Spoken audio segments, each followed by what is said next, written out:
Quartararo.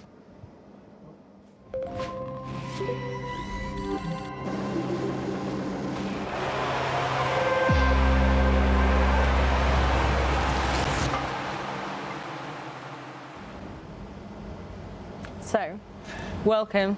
This time I got you take two. I win the stare off. Fabio Quartararo, I'm going to give you the same beautiful thing as we did on take one. For those of us joining you, we've started again. Yes. Monster Energy Yamaha MotoGP rider, superstar of the sport, 2021 MotoGP World Champion, wearer of an incredible pearl necklace that I also want to ask you about. But Fabio, welcome to the podcast. Thanks for joining us. Thank you. First question is the easiest question. How are you? Just in general, not like a big, In general, I feel good. I'm in good health, so I would say perfect. Perfect. That's quite a high place to start. How was the holiday? Well, I would say good then. Yeah, it's like it literally can't get better. Yeah. But yeah, how was the holiday? All good? Yeah, I've been home now between. Did you? Okay. I was home. Was cold. Difference with Thailand and Andorra was like more than 30 degrees difference. So. Is it starting to get snow in Andorra and places now already? Some places is already snow, so nice. Already winter. I'm not ready for that either. I've stayed out the whole time, and I'm thinking maybe I'll just live here now because it's easier than going back. It's better summer than winter. For sure. So, like I said, this time we're going to do it the opposite way around and start with fan questions. Okay. The number one fan question we had for you was, do you have a girlfriend? But we're not going to ask you that officially. We're going to leave you off the hook. Okay. Because, you know, it's up to you if you want to talk about that. So maybe I will keep the mystery on, no? Exactly, that's up to you. We enjoyed your, was it from Bali in the first week, that beautiful Instagram post? Yeah, I was with my family. What was the caption there? Yeah. But I saw all the comments were like, oh my God, Fabio, it's me. Yeah. We love that.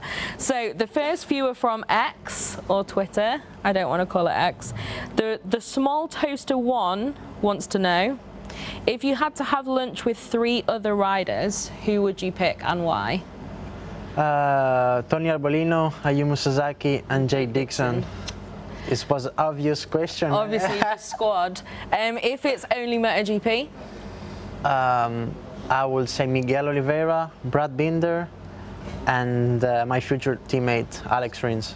Okay, good combo there. What about of all time, any rider, legends, past and present? I have to say 3 or only 1? Whoever you want.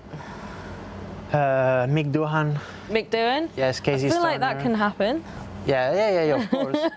Of course, is something that we did in F1 in Monaco. So a few years ago. So. We could talk together, and was I would say in the old times my favorite rider. Really? Yes. You're like legend favorite? Yes. Okay, interesting. So good answer. The next username is great, Quartararo. So I think it's a you and Charles Leclerc super fan. Is there a specific playlist or song you listen to before the race start? Hugs from Italy. I listen a little bit of everything, especially I would say rap.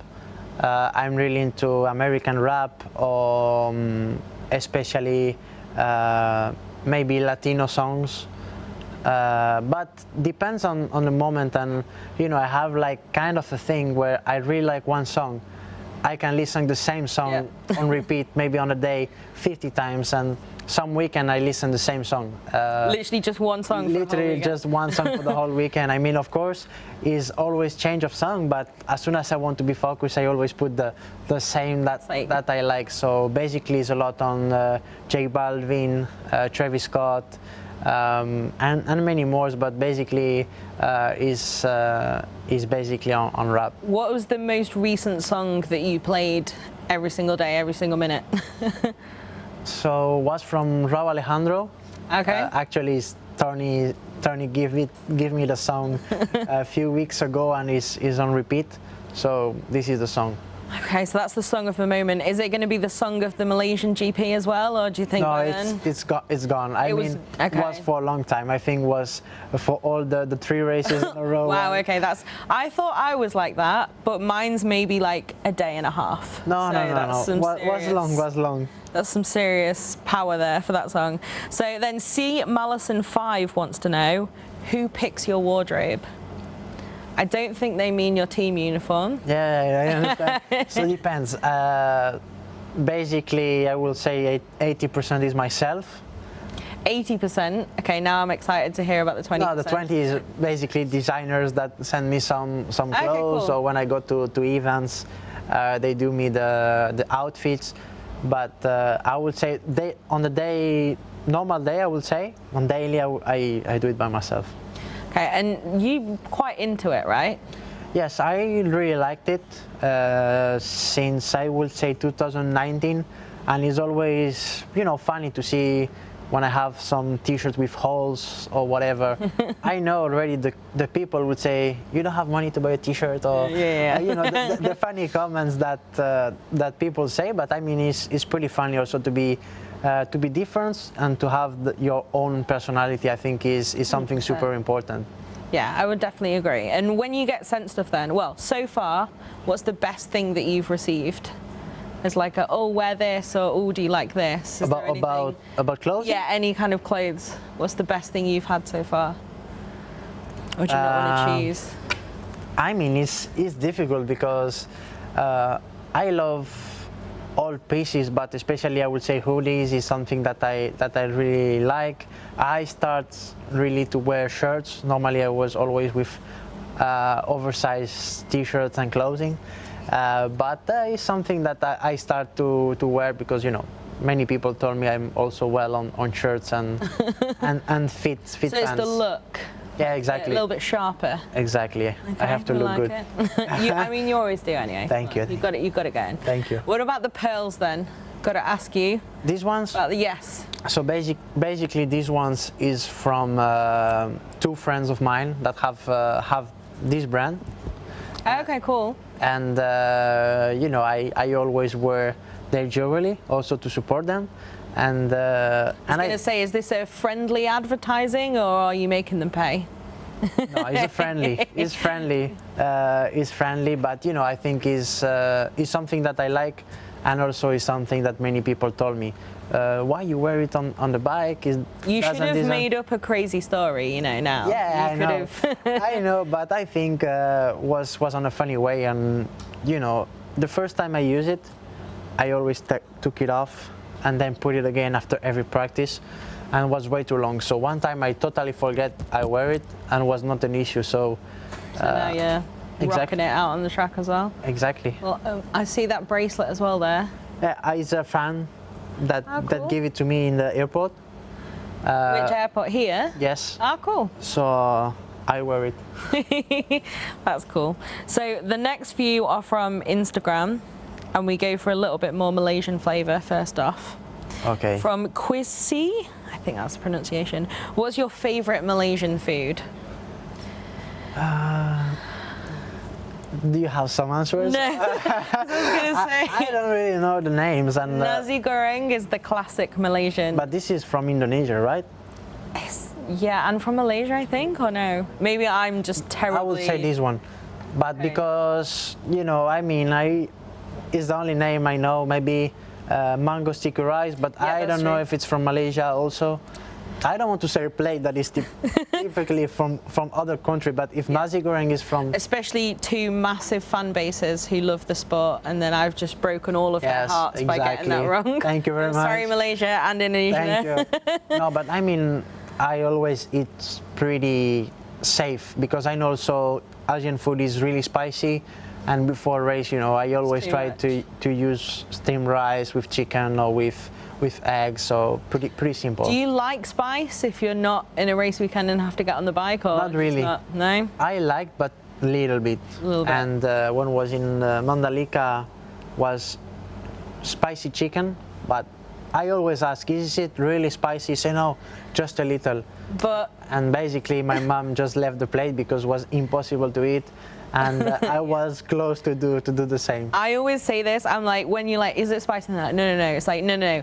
Will it be spicy for me? Yeah, that's basically something. I am weak and I am not ready for the level of the stuff.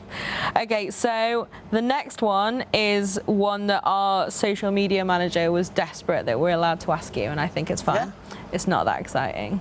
Tell me. Mine's a no anyway. From Betty Dubska, are you a Swiftie?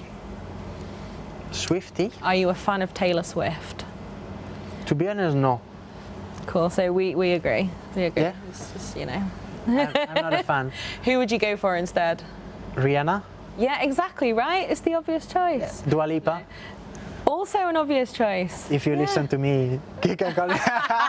That's excellent. That will be a social media clip of this episode for sure. I mean, please, Dua Lipa, get in touch. You're always welcome. But okay, great answer. I'll let you my number. No hate for, no hate for Taylor though. No. But it's not my kind. It's not my I feel like if you're music. saying American rap for what you mostly listen to, it's quite a long way from that to Taylor Swift. Yes, exactly. Rihanna is more the kind of style. Yeah. When we go to Austin, do you ever listen to country music? Yes, and it's not really my style. The only year I wanted to be there, I was 20, my first year in MotoGP.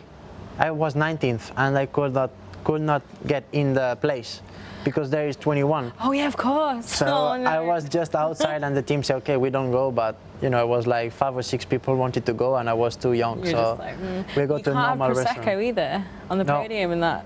No, well, I never been on the podium in Austin. Well, when I was 15, yes. I was going to say, actually, I think that was your first podium. Yes, first podium, yeah. But in MotoGP, just when I was 21, so it's okay. At least I feel like when you're 15, maybe you expect the Prosecco less. Yes, exactly. But the disappointment hits hard when you're 19, and in Europe, you've been living the high life. That was fun.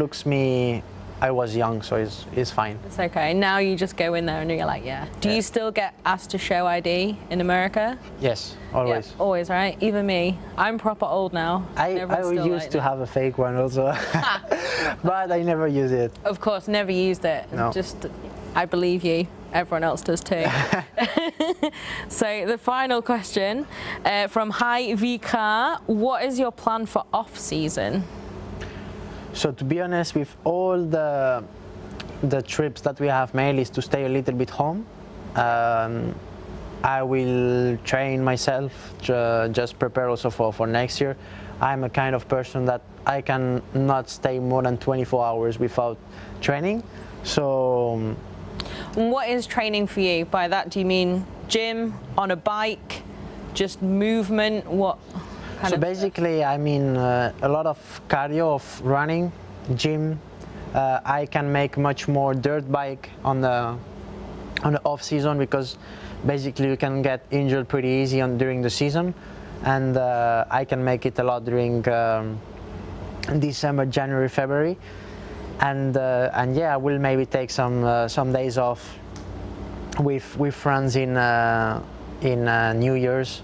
And that's it. But I'm not the kind of guy of doing on 10 days holidays, chill without doing nothing. No. Already when I'm home, I always want to do stuff, and you know, I always call some friend. Let's make some trial. Let's do something. And my friends say, relax one day, just everyone be else chill, just yeah. wants to just stay inside and be like, oh. Exactly. I was sad, you know, to be full day at home is something impossible for me. Really? You just always? Yeah. Even on a relaxed day, I cannot do nothing.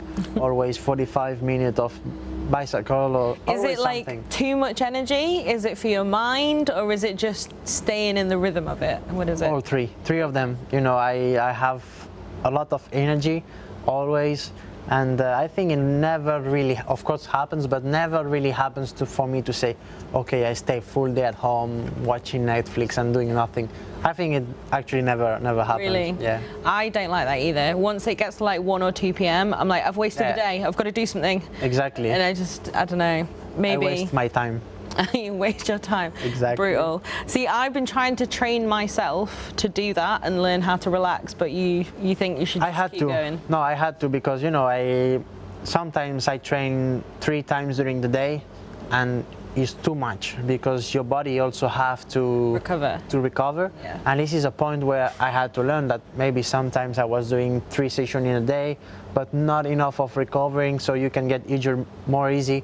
So this is something that I had to learn. When did you learn that then? Because you're now a veteran. I was going to say, you're a veteran in some ways, in that you've already won 1 MotoGP World Championship. You've already had wins in... No, you didn't win in Moto3, did you? No. Podiums in all 3 categories. Yes. You did have that history-making second ever Grand Prix podium, though, that you forgot. Yes, exactly. Yeah. But yeah, it seems like you've been here forever in a lot of ways, but actually, especially in MotoGP, it's not that long. Yes. Your success rate is very high. This year, obviously, a bit of a tougher year. Is it this year that's made you reassess that and finding the rhythm of training, or?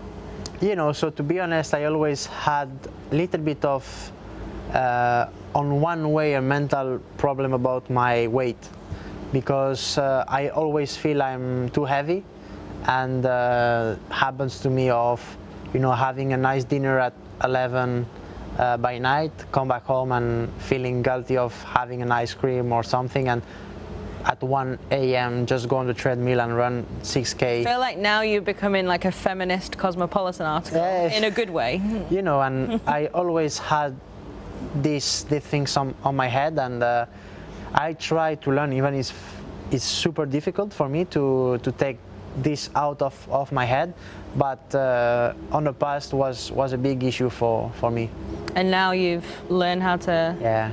Well, certainly, I feel like, I don't know, you can correct me, with things like that, it's almost once you recognise and accept something, then it's much easier to at least try and... Exactly, and also, you know, my friends, my family always told me, look, don't worry about that, and I say, yeah, in one way it's true, but, you know, when it arrived the moment where I have to do it, I struggle more, but I mean, is a process that for me takes a little bit of time, and hopefully one day it will be gone off my head.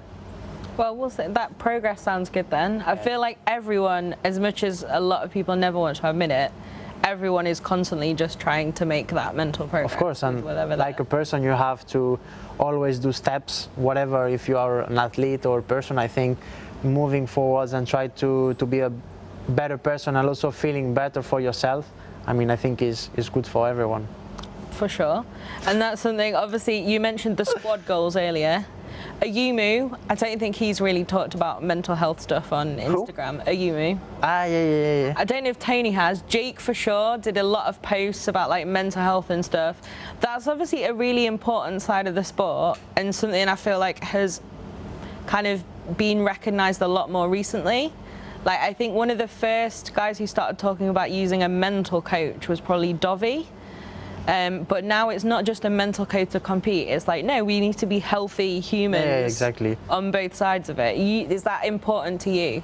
So my issue was I could get angry super fast, way too fast, and for everything. I mean, especially on a sport, but this helped me a lot when I had to give my comments to my mechanics, or even just in life, you know, just to be more calm and don't say everything. I'm imagining like really crazy things now, like you just going into an ice cream shop and just throwing. No. I mean, I never really disrespect someone or just doing something really bad, but just, you know, you just scream in a way where basically you can scream for half an hour, but your mechanic will not understand nothing. You have to say a point where it's not working, because if you say it's not working everywhere, so the mechanic say, okay, what you want me to do? Yeah, just change where everything. You want me to improve? I mean, you have to think about which zone you want to improve also. I mean, it's on the turning, on the braking, on the grip, and this is something that I had to learn, and with the mental coach basically was something that we really learned, and then this year, of course, I've always tried to go and try to stay positive in a situation where basically was difficult. And we've seen you be so positive every week in the press conference.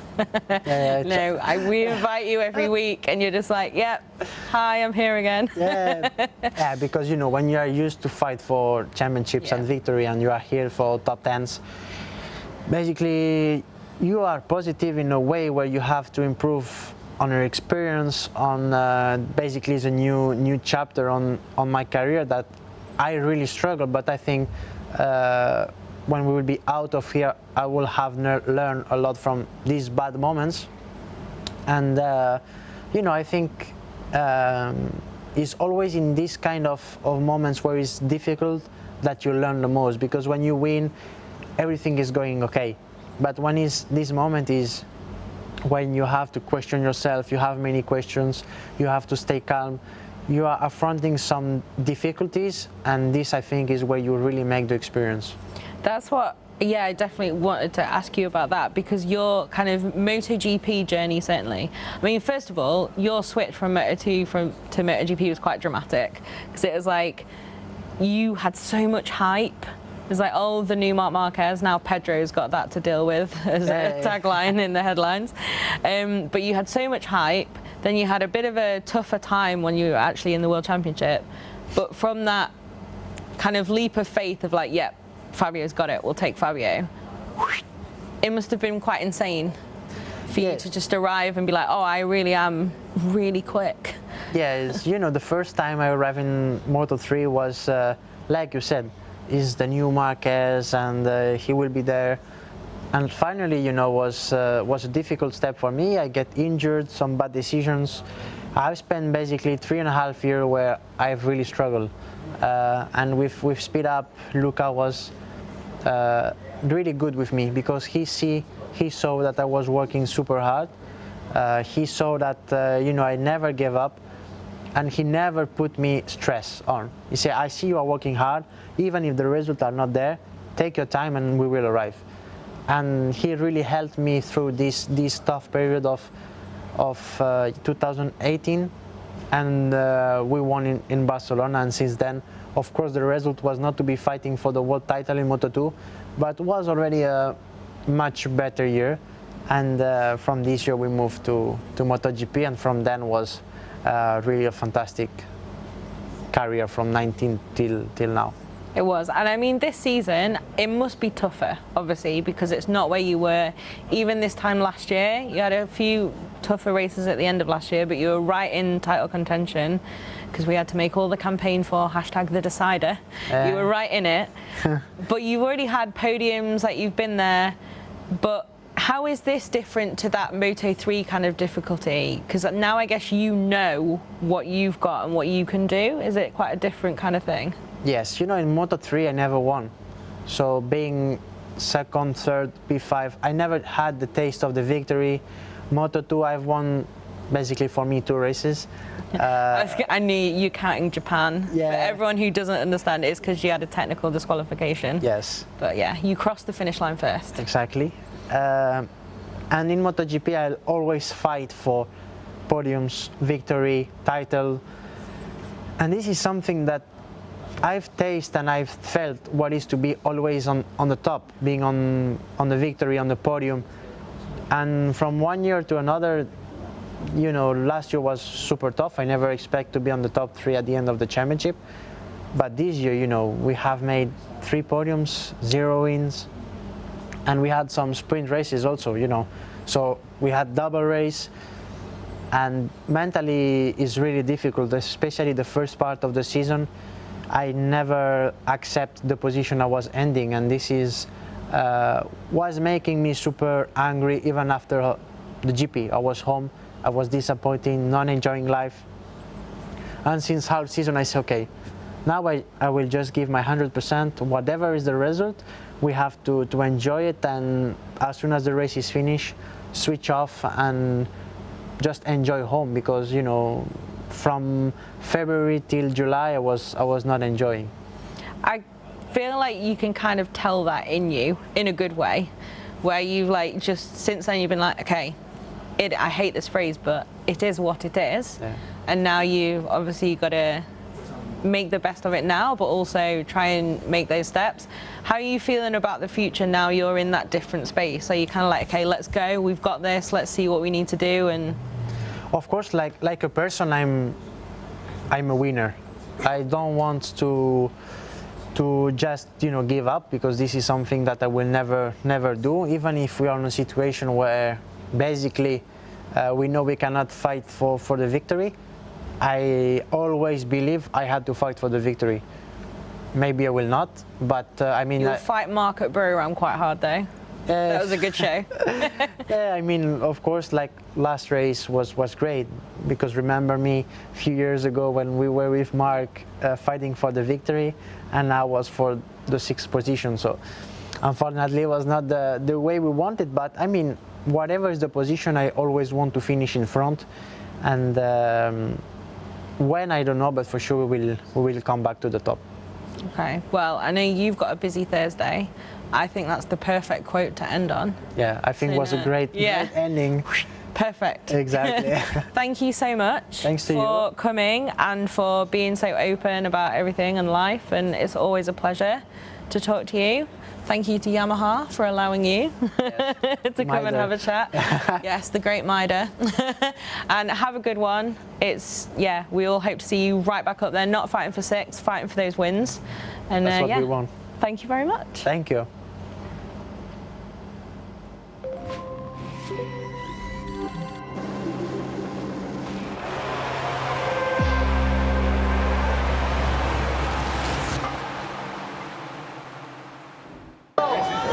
¡Vamos! Tío, la mejor de la vida, tío.